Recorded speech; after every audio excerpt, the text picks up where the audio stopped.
Yannick est un ancien sportif de haut niveau, coureur automobile pendant 10 ans. Monsieur Schroeder, bonjour. Entrez. Oui. La compétition lui a laissé des séquelles et vous allez voir, il a une drôle de façon de se soigner. Bon, alors, c'est pourquoi aujourd'hui? Alors j'ai une douleur au niveau du genou. Bon, ben on va voir ça. Depuis l'âge de 13 ans, Yannick ne jure que par deux choses pour se remettre au d'aplomb, son kiné et ses ventouses. On les connaît depuis l'Antiquité, présentes dans la trousse des médecins égyptiens. Pratiquées pendant des années par nos grands-mères, les ventouses reviennent sur le devant de la scène. Faut que j'allume.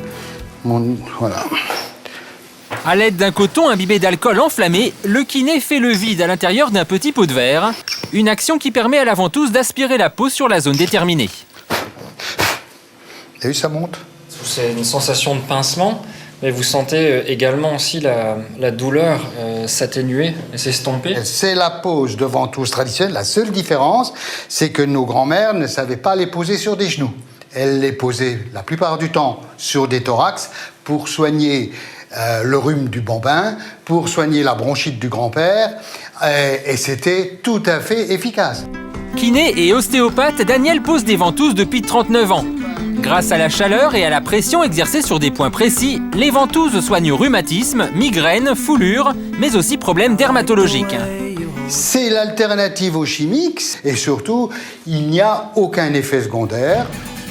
Daniel pose près de 9000 ventouses par an et les propose presque systématiquement lors de chaque consultation, de quoi étonner plus d'un patient.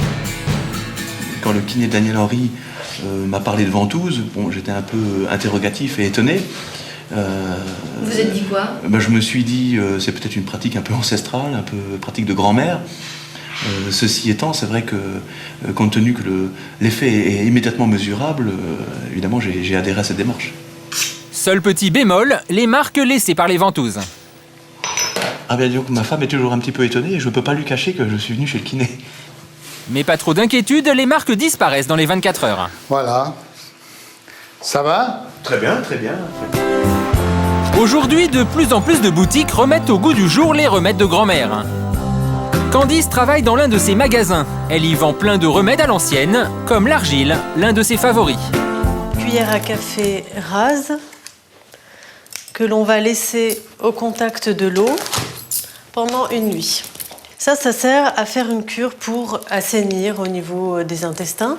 On dit que l'argile va où est le mal. L'argile existe aussi en pommade et permet une très bonne cicatrisation. Vous faites un cataplasme ou un enveloppement sur une épaisseur d'1 à 2 cm sur une zone localisée. C'est très intéressant pour un enfant qui serait tombé pour éviter les bleus. Autre astuce, les ampoules d'eau de mer, puisées à des profondeurs extrêmes où l'eau est riche en minéraux. Des ampoules idéales à utiliser en cure pour se redonner un petit coup de peps. Ça vous transporte aussi dans un pays lointain. Mais l'un des produits phares de Candice, c'est le vinaigre de cidre, exactement le même que celui qu'on utilise en cuisine. Appliqué en friction, il serait efficace contre les entorses, les foulures et pour soulager des blessures.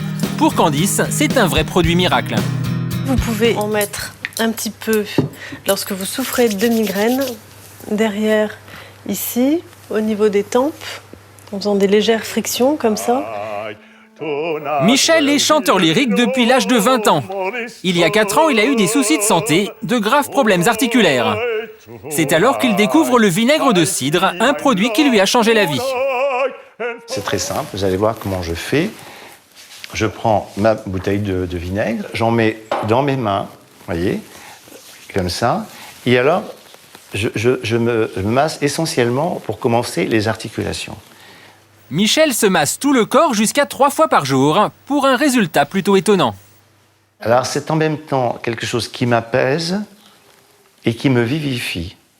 Et si dans la journée, je sens un petit malaise, une petite chose qui me dérange, donc je prends un peu de vinaigre et je me masse. Peu importe l'odeur, ce qui est important, c'est que je sois en bonne santé. Michel est devenu accro au vinaigre et chaque semaine, il en vide au moins une bouteille. Donc, des fois, je plaisante beaucoup en disant « oui, je me vinaigre » et des fois, je m'huile aussi. Donc, je suis comme une salade. Bonjour. Encore plus étonnant, voici un remède qui date de l'Antiquité et qui est de retour dans les hôpitaux, les larves de mouches. Nous allons défaire le pansement. Ces larves proviennent d'une seule race de mouches. Elles sont stérilisées en laboratoire puis insérées encore vivantes dans cette poche de gaz avant d'être appliquées sur le patient. Tournez-vous un tout petit peu. Florence Granel, dermatologue dans un hôpital de Nancy, les utilise dès que la plaie le nécessite. Lorsque les plaies résistent à des traitements classiques, on est parfois amené à proposer des larves qui sont bien connues pour leurs propriétés de détertion, c'est-à-dire qu'elles vont grignoter les tissus morts, nécrotiques, voire infectés, tout en respectant les tissus sains. Donc c'est des larves intelligentes. Ça ressemble un petit peu à un sachet de thé avec des petites boules dedans. Connues depuis des siècles, puis abandonnées après l'avènement des antibiotiques, les larves, réputées d'une très grande efficacité, ont obtenu le statut de médicament en 2006. Il est vrai que ça permet d'avoir une très bonne détertion, très rapide, puisqu'au bout de 3 jours, on arrive à avoir des fonds très propres et ça permet d'accélérer énormément cette cicatrisation. Ventouse, argile, vinaigre de cidre ou larves, autant de remèdes de grand-mère qui ont toujours su allier depuis des siècles efficacité et très bon rapport qualité-prix.